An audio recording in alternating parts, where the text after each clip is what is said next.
Good morning. I thought I'd do a quick video, just let you know what's coming up in a long video later. Just wanted you to see a few. These are all done by Matthew from Driftcat Customs. He does all my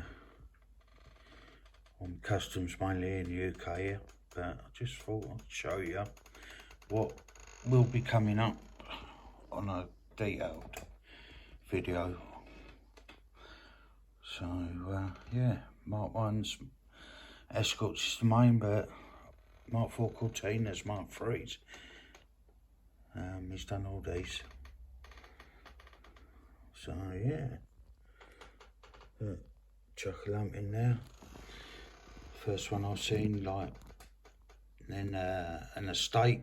Don't see many of them done, and a pickup. Look at these. He does some great stuff, as you see. Always give him a shout out. But yeah, like I say, just a quick one. Matthew, Driftcat Customs and Diecast. And his Facebook's there, his eBay's there. Get hold of him. Him does Rolls Royces, Vauxhalls.